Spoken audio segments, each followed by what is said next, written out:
시장 해석해보고 앞으로의 흐름들을 전망해 보도록 하겠습니다. 한국투자증권 법인금융센터 장용혁 팀장과 함께합니다. 어서 오십시오. 네, 안녕하세요. 안녕하세요. 네. 팀장님과 방송을 계속 하다 보니까 예. 이제 물가 지표가 좀 서프라이즈하게 나오고 네. 또 시장이 이걸 받아들이는 걸 보면 제일 먼저 생각나는 사람이 저는 팀장님입니다. 그래요?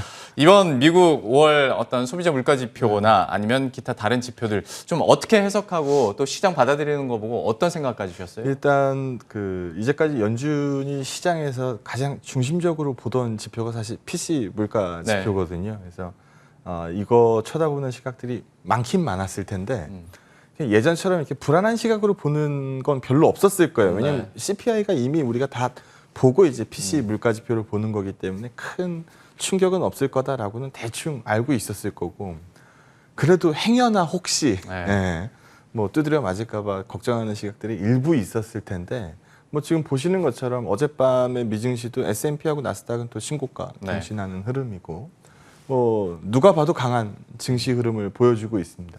또 하나 눈에 보이는 게 예전 같으면은 미 국채 수익률이 꽤나 들썩들썩 할 법한 뉴스들이 계속 나오고 있음에도 불구하고 이 금리가 누워버린다는 거죠. 그러면은 제일 반짝반짝 빛날 이 주식들이 뭐 미 기술주, 성장주 뭐 이런 부분들일 거고, 아마 그런 부분들이 이 나스닥의 강세를 좀 뒷받침하고 있지 않나라고 생각을 합니다. 뭐 결국은 종목 얘기하겠지만, 뭐 앞에 시장 얘기 조금만 한번 하고 지나가면 도표 한번 보시죠. 일단 이 기울기로만 보면 물가 내 월급 빼고 다 올랐네 이렇게 얘기할 수 있는 차트처럼 보여요. 뭐 생긴 건 그렇게 생겼으니까. 근데 우리가 주목해서 보는 거는 이 PC를 먼저 뭐 얘기를 할 텐데, 일단 전망치보다 덜 나왔고, 전월 MOM으로 비교하면, 그러니까 전월 대비 상승률로 비교하면 PC 같은 경우에는 지난달에 0.6% 올랐는데 이번 달에는 0.4% 올랐거든요. 그러니까 제가 방송에서도 여러 번 얘기했었던 게 물가의 피크아웃을 시장이 쳐다보는 시점이 될 것 같다라는 의견을 계속 말씀을 드리고 있는데, 뭐 근원 PC 같은 경우에도 사실 식품하고 음식료 뺀 물가 지수니까 사실 연준이 제일 중심적으로 보는 지표거든요. 거기도 전월치가 0.7% 올랐는데 이번 달 같은 경우에는 뭐 0.5% 이 MOM으로 올랐으니까 일단 전월보다 덜 오르더라. 뭐 이걸 정리를 한 페이지를 또 방송국에서 참 친절하게 만들어 주셨던데 여기 보면은 전월 대비해서 적게 올랐다. 예상치에 또 부합했다. 엄밀히 얘기하면 예상치보다 조금 덜 올랐어요. 그러니까 전망치보다 잘 나왔다는 얘기는 좀 덜 올랐다는 거죠. 그리고 전월 수치 대비해서 확실히 상승폭이 좀 줄더라. 그러다 보니까 요즘 연준이 입만 열면 얘기하는 이 물가 상승은 일시적인 거야 라는 부분을 상당 부분 뒷받침하는 뉴스가 돼버리다 보니까 이 물가의 피크아웃을 예상을 하게 되고 기대 인플레이션 값이 조금씩 고개를 숙이기 시작하고, 아마 그런 부분들이 미 국채 수익률의 안정세를 얘기하고 있지 않나라고 판단을 합니다. 그럼 이제 걱정 많은 뭐 걱정을 먹고 사는 거니까. 그럼 다음에 또 이제 여기에 시장 이제 약세론자들은 또 이 얘기를 하겠죠. 야, 6월 고용 지표를 열었더니 다음 달 초에 이제 6월 매주 첫째 금요일 날 고용 지표를 발표를 하니까 이거 생각보다 잘 나오면 또 충격받는 거 아니냐. 그러면 뒤집어서 한번 물어볼게요. 만약에 그런 고용 지표가 쇼크가 나오면 시장이 올라갈까요? 절대 안 그래요. 그래서 지금은 강한 경제를 뒷받침하는 이 경제 지표들이 계속 발표가 되는 게 좋습니다. 내가 이만큼 나올지 이미 알고 있었고 그렇게 실제로 나왔고, 중요한 건 이게 더 이상 추가적인 금리를 자극하지 않는다라는 뉴스들이 나와야지, 이거 뭐 그럼 못 나오면 오를 거냐, 그건 절대 아니라는 거니까. 그래서 고용 지표도 뭐 혹시라도 이런 생각하고 계시다라고 한다면 그냥 잘 나오는 걸 응원하시는 게 맞다라는 부분 말씀을 드리고, 하는 얘기도 한번 해볼까요? 표현을 제가 그대로 적어왔는데, 이주열 총재님이 이렇게 얘기했어요. 현재 완화적 통화 정책을 연내 딱 못을 박아버렸으니까 연내 적절한 시점부터 질서 있게 정상화하겠다. 여기서 가장 키포인트 밑줄은 연내에다 걷겠죠. 그리고 뒤이어서 하신 말씀이 지금 상황에서 기준금리를 한두 번 올린다 해도 여전히 통화정책은 완화적이다라는 네. 얘기를 하셨으니까 뭐 여기서도 밑줄은 또 한두 번에다 걷겠죠. 그다음에 연내 한두 번? 아씨, 그러면 뭐야? 뭐 이렇게 생각할 수 있잖아요. 그렇죠. 그래서 시장이 빠졌냐를 쳐다보시면 돼요. 그래서 시장이 빠졌냐? 안 빠졌더라는 거죠. 3,300P의 이 랠리를 지금 보여주고 있는, 어제 하루 뭐 조금 쉼표를 찍기는 했습니다만 여전히 강한 증시를 보여주고 있으면, 저희가 뭐 방송에서도 여러 번 얘기하는 것처럼 빠질 증시면 벌써 빠졌다라는 거예요. 네. 우리 증시가 이 강한 이 글로벌 증시 상황에서 들어올랐으면 들어올랐지 더 오르지는 않았다. 그러면 기대감을 여전히 끌고 갈 만한 증시고 여전히 해볼 만한 증시다. 이렇게 해석하는 게 맞지 않을까라고 생각합니다. 그러니까 예전 좀 불안한 시장이었다면 근원PC 뭐 29년 내 최고치 뭐 이렇게 헤드라인 나오고 또 연내 금리 인상 뭐 하는 발 발언 막 이렇게 나오면 다들 무서웠을 텐데 지금은 다 알고 있었어 라고 받아들이다 보니까 오히려 시장에서는 강한 상승 흐름을 계속 나타내고 있고 탄력이 죽지 않은 상황인데요. 그러면 이제 종목별로 봤을 때 이것을 어떻게 이 시장을 활용할 수 있을 것인지, 그리고 어디로 돈이 몰릴 것인지에 대해서 어떻게 분석하고 계세요? 네, 많은 분들이 이제 그래서 뭐 사라고 예. 이게 결국은 중요한 얘기일 테니까 첫 페이지 먼저 한번 보면서 얘기를 해보죠. 여기 이 그림을 이제 보여드릴 건데 예탁금이거든요. 예탁금이 올랐어요. 그럼 여기다 좀 긍정적으로 해석을 하면 코인 값이 옛날처럼 더 이상 펌프질이 안 되면서 정상적인 자금 이동이 주식시장으로 다시 돌아오기 시작했어요. 뭐 이렇게 읽는 시각들이 많아요. 근데 이거는 정말 증권쟁이가 유리하게 읽은 거고, 예.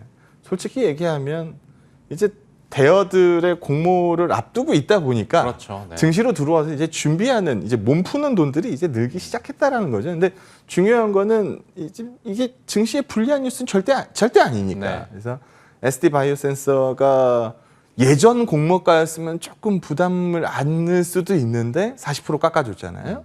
예, 그래서 뭐 여기에 대한 기대감도 있을 거고, 크래프톤이 좀 뒤로 밀리기는 했습니다만 뭐 카뱅이 버티고 있고, 네. 카뱅이 또 싸게 증권 신고서를 제출을 했으니까 뭐 네. 여기에 대한 기대감도 상당히 클 거예요. 장외에서 지금 9만 원 정도 하는데 지금 증권 신고서 낸 거 보니까 상단이 뭐 39,000원 뭐 이런 네. 거 적어준 거 보니, 그럼 이제 많은 분들이 이렇게 읽죠. 따상? 뭐 이렇게 읽을 테니까. 네, 네. 그럼 뭐 그거 준비하는 돈들, 뭐 크래프톤 결국 나올 거고, 또 카카오페이도 또 상장 예심을 또 통과했죠. 하니까 아마 이것도 또 뒤이어서 나올 거고, 그래서 이 소위 말해서 대여들이 이제 쭉쭉쭉 대기를 하고 있으니까 예탁금이 이제 들어오고 있는 건데, 네. 이게 증시로 봤을 때는 나쁜 흐름은 절대 아니다라는 부분 먼저 말씀을 드리고, 이제 종목 얘기로 들어가죠.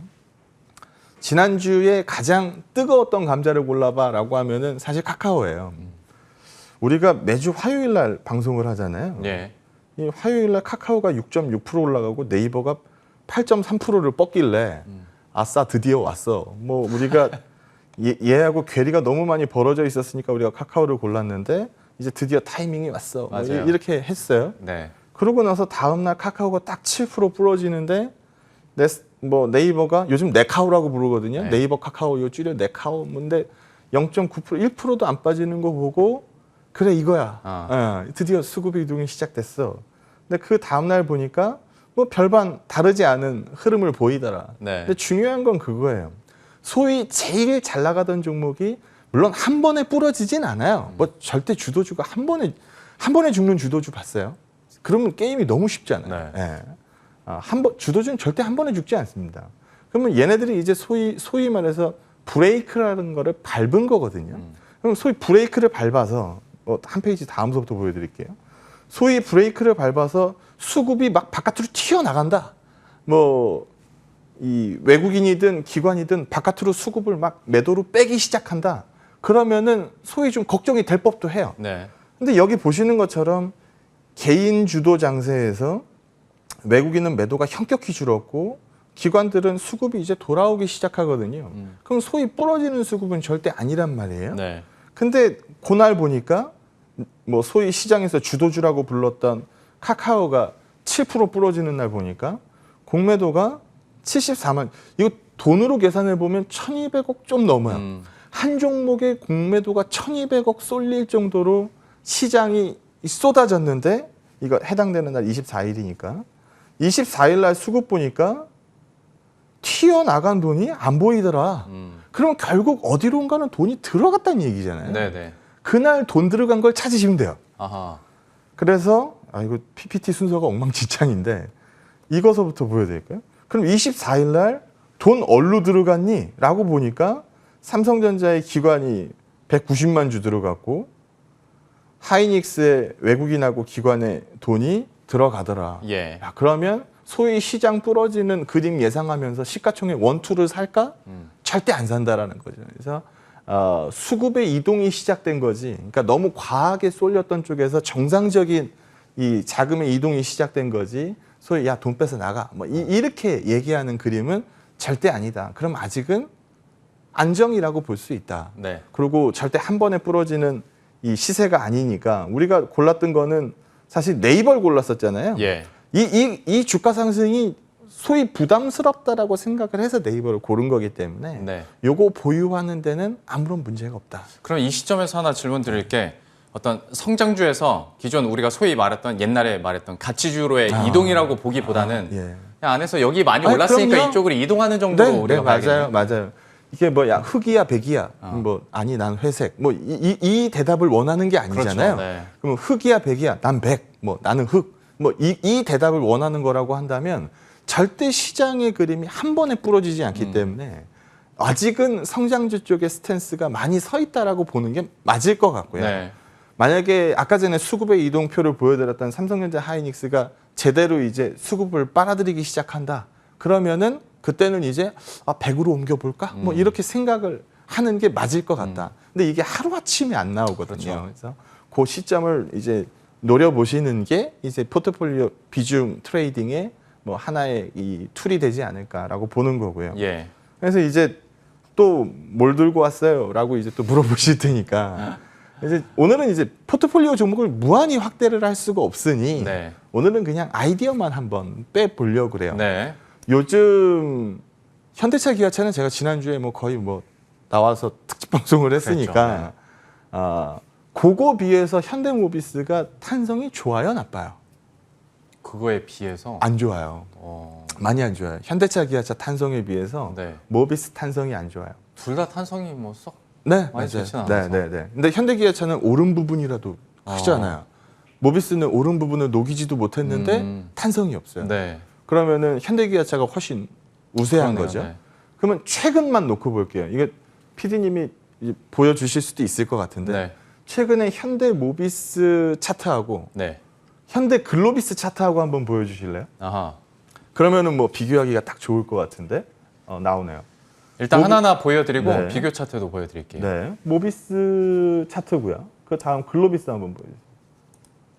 이건 너무 길게 봤다. 주봉이면 우리 짧게 보자고. 네네. 네, 짧게 보면 네 뭐가 나요? 이거 똑같이 일봉 아까 전에 모비스 일봉이랑 글로비스 일봉이랑 비교해 보면 글로비스가 훨씬 탄성적이거든요. 네. 그래서 뭐 표를 통해서도 보여드릴 수 있으니까 이제 뭐 얘기로 돌아오면 모비스보다 글로비스가 탄성이 좋아? 그러면 딱 생각나는 아이디어가 딱 하나가 떠올라야 돼요. 수출일까요? 아니요. 정의선. 정의선? 정의선 회장. 어. 왜냐하면 정의선 회장이 모비스는 없잖아요. 글로비스는 많잖아요. 예전에 말했었던 그 지배구조. 우리가 현대차 지배구조 스토리에서 봤을 때 지렛대로 쓰는 종목 글로비스. 네. 이거를 우리가 계속 입에 달고 살았으니까 모비스보다 글로비스 탄성이 좋아? 그럼 정의선.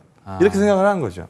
그럼 정의선을 생각했을 때 이렇게 이름 막 얘기하면 정의선 회장님 이렇게 얘기를 하면 이제 하나를 또 떠올려야 된다는 거죠. 뭐가 이제 딱 떠오르시는 분들은 주식 좀 보신 분들이고 뭔데 이러면은 이제 좀 덜 보신 건데 현대 오토에버가 생각이 나야 돼요. 그래서 이거 한번 보시면 현대 오토에버의 현재 요즘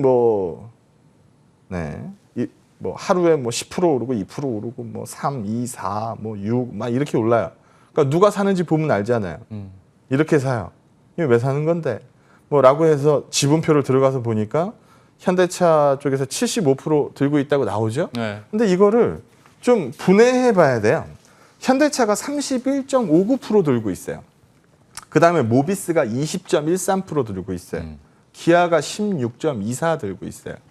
그리고 정의선 회장님이 7.33 들고 있어요. 그러면은 우리가 뭐 정의선 회장님의 그 지렛대 종목 이거 얘기할 때 뭐 얘기 많이 하잖아요. 예, 뭐 거기 지분 많은 게 지분 가치가 올라가서 스왑 딜을 해야 뭐 모비스 지분을 더 많이 확보한다. 그럼 모비스는 누워 있으면 누워 있을수록 좋고 정의선 회장님이 들고 있는 거는 뭐 오르면 오를수록 좋다. 그렇죠. 뭐 현대 엔지니어링도 뭐 그런 식으로 해석이 가능하다. 뭐 우리 이렇게 계속 얘기를 많이 했었잖아요. 그래서 이런 부분들에 대한 이 아이디어를 생각하시면 좋을 것 같아요. 그래서 비교해서 보는 거는 현대 글로비스고 현대 글로비스가 요즘 뭐 자동차가 뭐 예전처럼 핫하지도 않은데 모비스보다 분명히 잘 오르거든요. 그래서 뭐 이런 부분들 눈여겨 본다라고 하면 아 무슨 뉴스가 나올 수도 있겠구나. 네, 이렇게 이제 생각을 하는 거죠. 여기도 보면은 정의선 회장님이 글로비스는 23.29% 들고 있으니까 이건 뭐 완벽한 지렛대거든요. 네. 그래서 현대차 지배구조 스토리에다가 하나 아이디어를 집어 넣으시는 것도 좋은 전략이 될 것 같다라는 거고. 지난주에는 어떤 현대차 기아 얘기하면서 그러니까 그때 어떤 실적 얘기를 많이 그렇죠. 했죠. 어떤 그때는. 산업적인 측면에서 네. 접근을 하셨잖아요. 네. 이번에는 또 지배구조 아이디어로. 원래 접근해서. 주식이 뭐 상상력이니까. 네네. 상상력 좋은 애들이 주식을 잘하더라고요. 보니까. 요즘에 그러니까 어떤 이런 수출이나 판매 지표들이 잘 나오다 보니까 거기에 포싱이 많이 돼 있었는데 밑바탕에 깔려 있어야 돼요. 네, 그건 잠시 기본 펀더멘탈이고. 까먹고 있었던 지배구조 다시 한번 상기시켜 주시네요. 그러니까 오토에버 주가가 저렇게 움직이는 거는 그냥 오르진 않을 테니까. 그러네요. 그래서 글로비스하고 같이 곁들여서 보면 지배구조 스토리가 딱 터졌을 때 아 나 뭐 사지? 아 뭐 현대차 사야 되나? 이런 결정은 안 할 테니까. 네. 그래서 그런 아이디어 측면에서 하나 말씀을 드리는 거고요. SDI 얘기를 한 번 더 해볼게요. SDI는 우리 지난주에도 얘기했었던 것 같아요. 네. 지금이라도 사라.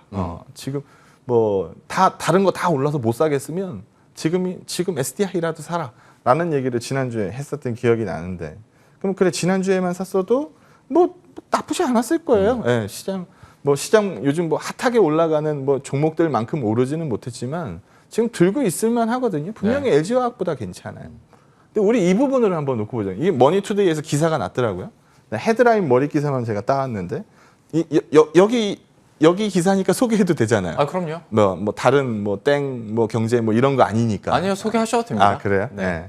2분기 그러니까 그 2차 전지 K 배터리 실적 이번엔 삼성 SDI만 웃는다. 이게 헤드라인이에요. 그러니까 이 헤드라인을 보고 밑에 기사를 들어가서 보니까 자동차 전지 부분만 띄워놓고 봤을 때 흑자를 뽑는 게 삼성 SDI밖에 없다는 거예요. 삼성 SDI는 흑자 전환하는 거거든요. 첫 네. 흑자예요. 그래서 네. 거기에 대한 기대감이 슬슬 올라오고 있다. 지금 LG화학 같은 경우에는 ESS 교체 비용, 이게 화재 위험에 있는 ESS 교체 비용의 일회성 비용이 좀 한 방에 반영될 것 같고요. SK 이노베이션은 지금 뭐 증설이 뭐 워낙 한창 진행 중이라 어닝으로 뻗기가 좀 어려운 상황이고 SDI가 유일한 흑자를 기록할 것 같다라고 기사가 나가더라고요. 예.